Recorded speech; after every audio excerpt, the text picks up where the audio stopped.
All right. All right. I got it, Clark. Thank you. I appreciate it. All right. We'll talk soon. Thank you. Hey, everybody. I just got off the phone with Clark Kent. And you know what I was thinking? When was the last time you saw a phone booth? And what a better place to show a couple of Superman comics than in a phone booth. Well, here's the first one. I've had these ever since I was a little kid. 20 cents.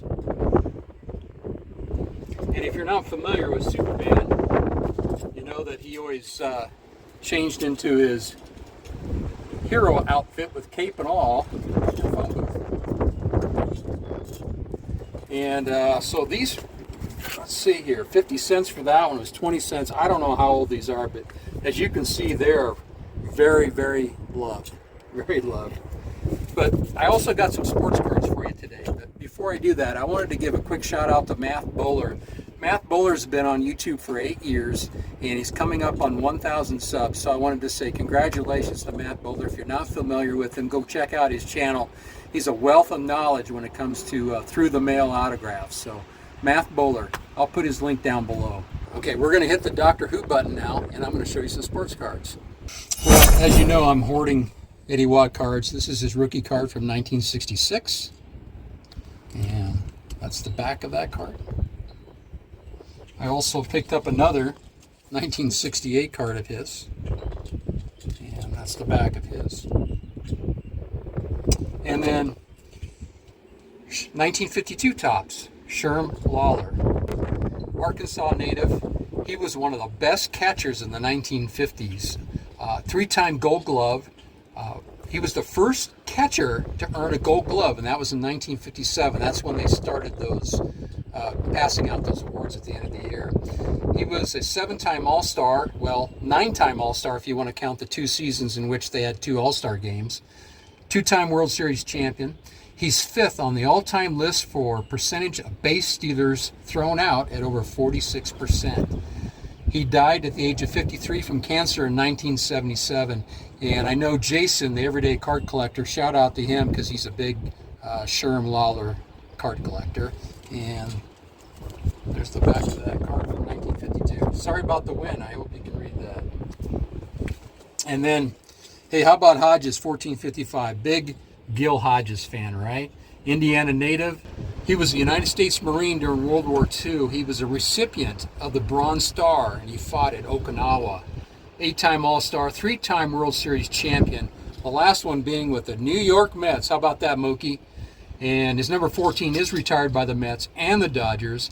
And in 2022, he was inducted into the Hall of Fame. And by all accounts, he was a better man than a baseball player. He died at the age of 47 in 1972 from a heart attack. The last card I have here is Jackie Brandt. He's an Omaha, Nebraska native. When he was coming up, there were all kinds of comparisons to Mickey Mantle. And while he never met Mickey Mantle's standards, he did play for 11 seasons.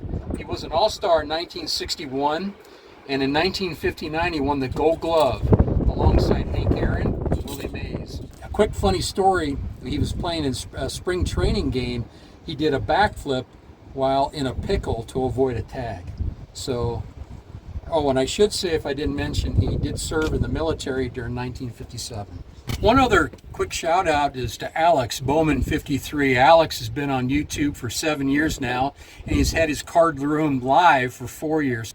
And thank you, Alex, for having that card room live every Sunday night at 7 o'clock Central. It's a place for us to hang out and give each other a hard time. If you haven't seen it, you got to make your way over there to check out his channel. And a couple weeks ago, he decided a way that he wanted to celebrate his 4 years with Card Room Live was for us to show our most tired sports hat. Well, Alex, this is it. So Alex, this hat is probably as old as this phone booth is. And I got it in 1988 from a girlfriend for my birthday. And then we broke up about 2 months later. And the thing is, that year, and this is probably the bad karma part of it, is the A's ended up losing to the Dodgers that year. So I probably shouldn't have broke up with her. See that? That's a battle wound.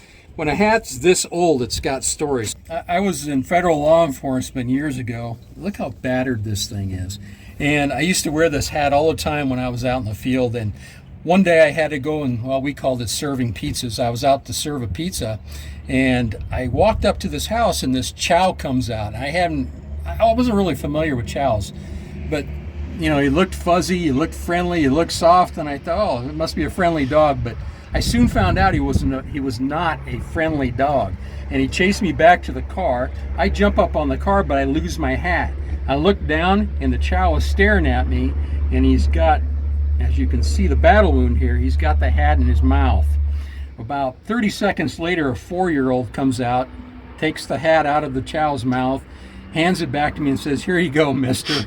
And so I look up, and there's a couple guys running out of the back of the house, and I thought, well, gosh, they must be afraid of that dog as well. But anyway, I didn't get to serve my pizza that day. It took about 6 months before I could serve that pizza. These hats, if you've got them, they've got stories. I hope to hear more of those stories from you guys. But battle wounds. All right, lastly, I just wanted to thank everybody for the last 2 years. It's my 2-year anniversary on YouTube. Thank you for putting up with all my nonsense, and I appreciate all your support. So keep growing your collection, card farmers, and we'll see you next time.